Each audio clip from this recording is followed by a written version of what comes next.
Welcome to your channel, Generous, Gracious and Gallant.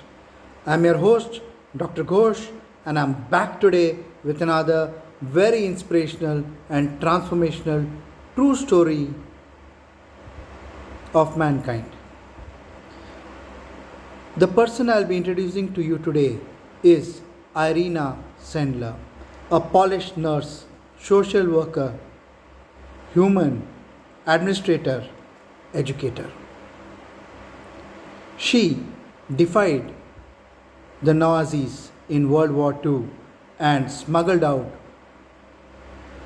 over 2,500 Jewish children from the Jewish Warsaw Ghetto. She was one of the few first recruits of Zegota, the Council for Aid of Jews.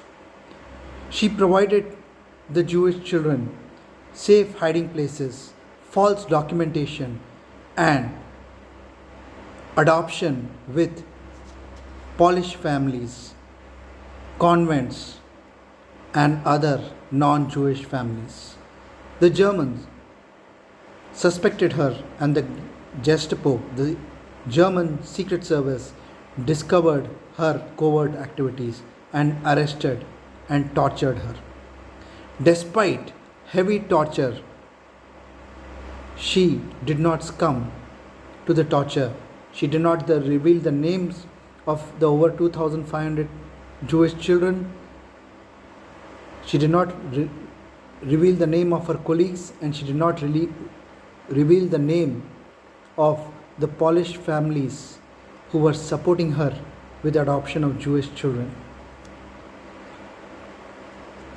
One of her colleagues bribed the German guards, and she was thus able to escape and survive the war.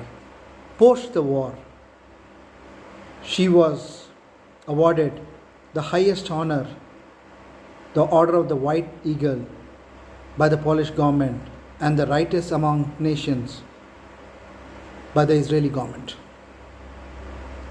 I will be sharing more about her shortly on the video.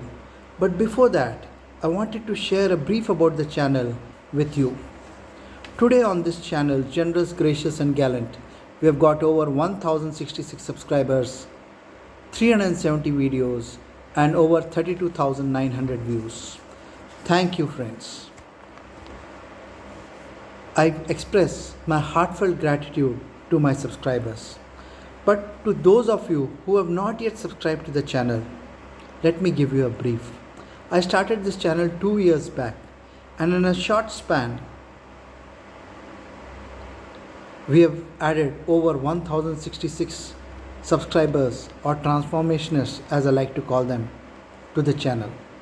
My mission is to ensure that the present and coming generations live by the eternal human principles. These are principles such as respect, trust, loyalty, honoring the women folk, respect for diversity, respect for our parents. These are principles which are eternal and do not change over time and place. And living by these principles is the only way forward for a conflict-ridden mankind. Towards this mission, I have got a Facebook group, a WhatsApp group which shares daily motivation, and this YouTube channel which shares with you inspiring stories of mankind living by the eternal human principles, living at their very best. Now, the link to the WhatsApp group and the FB group is there in the description. I request you to join the groups. And I also request all those of you who have not yet subscribed, have not yet joined our family of transformationists, to please like my videos so that I'm motivated to share more such videos. Press the subscribe button so that you become a family member, a transformationist, and also hit the notification icon, the bell icon, so that you get an update on every new video which I release for you. I also request you to share the videos with your friends and family, encourage them to join our family of subscribers. Now coming back to our inspirational woman, Irena Sendler. She was born on 15 February 1910 in Warsaw, Poland, to a Polish physician, Henryk, and mother, Janina. Henryk was a kind-hearted man, and he often treated the poor and many Jews free of cost. He was so dedicated that he died in the line of duty on February 1937 from typhus while treating a patient. I think she inherited the genes of her father, and she was a humanitarian and lived by her conscience. She studied law for 2 years and Polish literature at the University of Warsaw. She opposed the system of ghetto benches where Jews were made to sit separately on the left side of the theatre halls, and also they faced violence from other students. She was disciplined many times for this, and due to her strong stand on this matter, she was denied employment many times in the school system. She married Sendler in 1931.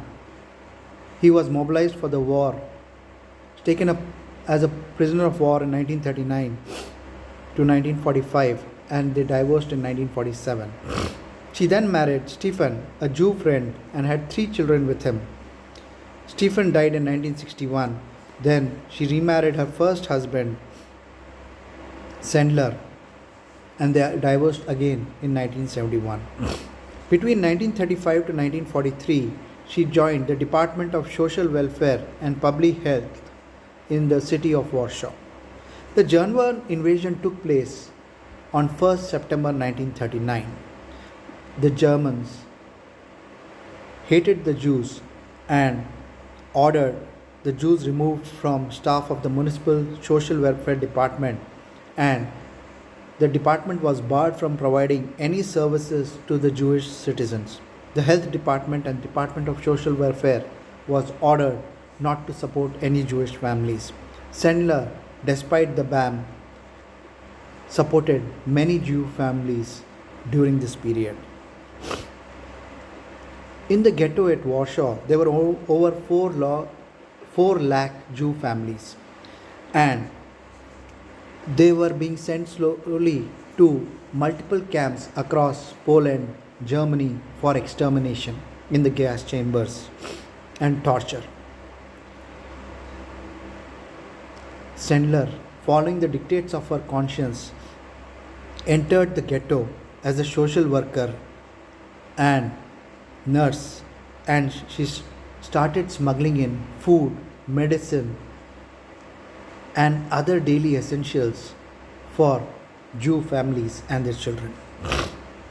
She then started taking more and more risk and started smuggling out Jew children. She provided false documentation to Jew children with the help of multiple Polish families there. She had these children adopted. She also ensured that she tied up with the church and created a system of moving these Jewish children out of Poland where necessary. The great action of the Nazis of sending these Jews to Germany to extermination camps for torture and extermination was foiled to a great extent by Irena Sendler and her friends. Please understand, this was not a small game, not a small matter. It was a huge risk. In October 1941, an order was released that anyone helping Jews, they would be given the death sentence, and then also their family members and associates would not be spared. Understand, she took a huge risk not only on her life but also on the life of her family, and she and her friends and associates from the Polish underground were taking a huge risk following the dictates of their conscience and saving Jewish children and family members. It is estimated that over 2,500 Jewish children were saved due to her action. Sendler joined the Polish Socialist left wing of the Polish Socialist Party and cooperated with the Polish underground to ensure that the Jewish children were given safe passage. Her code name was Clara. Her duties was preparation of fake documentation, finding safe places to stay for Jewish children, guiding activities in the meeting. She wore a Star of David despite not being required to do so to show solidarity with the Jews. This put her under the radar of the German authorities. Ghetto, Council to Aid Jews, was an underground organization. She joined in 1943, just after they were incorporated on 27 September 1942. She joined the children's section, prepared fall documentation for the children to be moved out of the camps, smuggled children out of the camps, had them adopted, had them sent out of the country, and with the support of the Polish underground, with the support of conscientious Polish families and the Polish underground. Another thing which I need to call out is that every Jewish child that she got adopted, she maintained a complete record of their original name, their families, and the new Christian names, and given name, location, address. As she wore a Star of David, and also she was involved in multiple other underground activities, she came to the notice of the Gestapo, the German secret police. 18 October 1943, the Gestapo arrested her. While she was arrested, she tossed the list of children, of 2,500 children, to her friend Janina, who hid it in her clothing.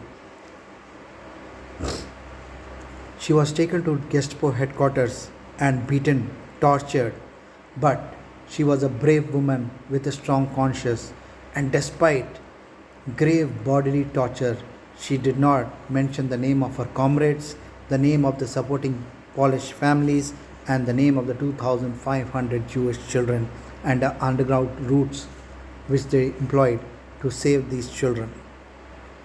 One of her colleagues bribed the German guards, and hence she was saved from being executed by the firing squad, and she escaped and continued her activities. She went into hiding and worked as a nurse in a field hospital. Here also, she treated many Jews, kept their identity hidden, and saved them. Directly or indirectly, she was responsible for saving the lives of over 4,000 to 5,000 Jewish members. After World War II, she gathered all the records she had kept of the Jewish children and released this to the government. This helped many Jewish children reunite with their families. Unfortunately, quite a few Jewish children's families members had been killed and they could not reunite with their family. However, it is expected that around 1,000 plus Jewish children were reunited with their families. Post the war, in the communist government, she continued her work. She was a member of multiple government organizations, such as the member of Warsaw City Council, chairmanship of the Commission of Orphans, was in the Health Commission. She was in the League of Women, managing councils of Society of Friends of Children and Society of Schools. She continued multiple government work, and she retired as a very senior administrator in the government organization. She joined the Communist Polish Workers' Party in 1947 and remained a member thereupon up to 1990. She was recognized as a human being, a conscientious human being, and she was given multiple awards. I'll be naming a few. The Righteous Amongst Nations, given by the Israeli government. Then the Gold Cross of Merit, which she won in 1946 and 1956. Knight Cross of the Order of Paona Restituta 1963. The Righteous Among Nations 1965. Commander Cross with Star 2001. Then she won the Order of the Smile in 2007. She became honorary citizen of the city of Warsaw. 2007 she was honored by the Senate of Poland. 2003 the Pope had written to her a personal letter appreciating her war efforts, and she was also awarded the Order of the White Eagle by the government of Poland, highest possible civilian award. 2009 posthumously she got the Humanitarian of the Year award, and the same year the Audrey Hepburn Humanitarian award. She lived in Warsaw till the end of her days and died on 12th May 2001, aged 98 years. Friends, Irena Sendler, a nurse, a multifaceted personality, a humanitarian, a social worker, an administrator, a government employee, a woman with a strong conscience, a woman thanks to whom over 4,000 Jews are alive, a woman who followed her conscience, a woman who lived by her principles. Irena Sendler, a woman, a mark, a woman who has left a mark in history for following the dictates of her conscience and living by the eternal human principles. Friends, once again I request all of you to like the videos, share the videos, and encourage your friends and family also to subscribe to the channel along with you, so that you too are motivated to live by the eternal human principles. My next video on the channel will be about Wilhelm Honsfield, a German army officer in World War II who was a humanitarian, who lived by the dictates of his conscience and helped several Polish Jews to escape. I look forward to meeting you on the video. Till we meet again on the channel, good luck, all the best. Don't forget to subscribe to the channel.